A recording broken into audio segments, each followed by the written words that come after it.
Hi friends, welcome to nice day kitchen. நம்ம அரிசியில் தான் எப்போவுமே கொலக்கட்டை பண்ணுவோம். இன்றைக்கி தினை மாவில் 2 கொலக்கட்டை செய்ய போகிறேன். இனிப்பு கொலக்கட்டை, கார கொலக்கட்டை. இந்த கொலக்கட்டை ரொம்ப டேஸ்ட்டாக இருந்துச்சு. கண்டிப்பாக நீங்களும் ட்ரை பண்ணி பாருங்கள். இந்த ஈஸியான கொலக்கட்டை எப்படி செய்யலான்னு பார்க்கலாம். ஃபஸ்ட்டு பார்த்துக்கிட்டிங்கன்னா தினை புட்டு மாவு நான் எடுத்துக்கிட்டேன். இந்த பிராண்டில் மாவு வாங்கினா சூப்பராக இருக்குங்க. அவங்க வறுத்தே வச்சுருக்குறாங்க. நல்ல மாவும் மணமாக இருக்குது. அடுத்து பார்த்துக்கிட்டிங்கன்னா 1 டீஸ்பூன் சிறுபருப்பு எடுத்து தண்ணியில் நல்லா அலசி அரை மணி நேரம் ஊற வச்சுருங்க. அடுத்து கார கொலக்கட்டை ரெடி பண்ணிக்கலாம். பேக்கெட்டை ஓப்பன் பண்ணி நான் பாதி பேக்கெட் போட்டுக்கிட்டேன். கொஞ்சம் உப்பு போட்டுக்கலாம்.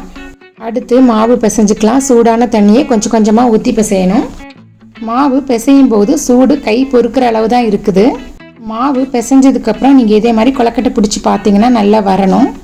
அதுதான் கரெக்டான பக்குவம். மாவு நல்லா ரெடி பண்ணதுக்கப்புறம் ஒரு 10 நிமிஷம் ஊறினதுக்கப்புறம் இதே மாதிரி சின்ன சின்ன உருண்டைகளாக உருட்டிக்கோங்க. தினை மாவில் மட்டும் இல்லாமல் எல்லா சிறுதானிய மாவுலேயுமே கொலக்கட்டை செய்யலாம். கார கொலக்கட்டைக்கு மாவு ரெடி ஆயிடுச்சுங்க. நெக்ஸ்ட்டு இனிப்பு கொலக்கட்டைக்கு மாவு ரெடி பண்ணிடலாம். மிச்சம் இருக்கிற மாவை பாத்திரத்தில் போட்டுக்கலாம். அடுத்து கொஞ்சம் ஏலக்காய் தூள், ஒரு பிஞ்ச் உப்பு, அடுத்து ஊற வச்ச சிறுபருப்பை ஃபில்டர் பண்ணி நம்ம போட்டுடலாம். தேங்காய் பூ உங்கள் டேஸ்ட்டுக்கு எவ்வளோ வேணும்னாலும் போட்டுக்கலாம். நான் ஒரு 3 டீஸ்பூன் போட்டுக்கிட்டேன். 1/4 டீஸ்பூன் கருப்பு எள்ளு. எல்லாத்தையும் நல்லா மிக்ஸ் பண்ணிக்கலாம். அடுத்து அச்சு வெல்லத்தை இதே மாதிரி தண்ணியாக பாகு காய்ச்சி நல்லா சூடாக இருக்கும்போதே நம்ம ஊற்றிக்கலாம். இந்த அச்சு வெல்ல பாகையும் கொஞ்சம் கொஞ்சமாக தான் ஊற்றணும், நிறைய ஊற்றிடக்கூடாது. மாவு பிசையும் போது சூடு கை பொறுக்கிற அளவு தான் இருக்குது. கார கொலக்கட்டை எப்படி பிசைஞ்சோமோ அதே மாதிரி தான் இதுவும் பிசையணும். இனிப்பு கொலக்கட்டை மாவு ரெடி ஆயிடுச்சு. நம்ம கொலக்கட்டை பிடிச்சி தனியாக பிளேட்டில் வச்சிடலாம். 2 மாவு ரெடி ஆயிடுச்சு. நம்ம கொலக்கட்டையெல்லாம் வேக வச்சு எடுத்து வச்சுக்கலாம்.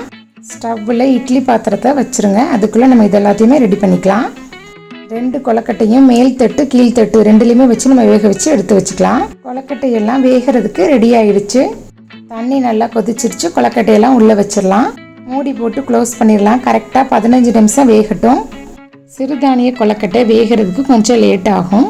சூப்பராக வெந்துருச்சு. மனமும் அவ்வளோ நல்லா இருக்குது. கார கொலக்கட்டை தாளித்து எடுத்துக்கலாம். பேனில் கொஞ்சம் தேங்காய் எண்ணெய் ஊற்றிக்கோங்க.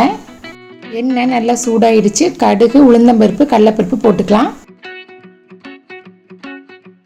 வரமிளகா உங்கள் காரத்துக்கு ஏற்ற மாதிரி போட்டுக்கோங்க. கொஞ்சம் கருவேப்பிலை. அடுப்பு கம்மியாகவே இருக்கட்டும். நல்லா ப்ரௌன் ஆகட்டும்.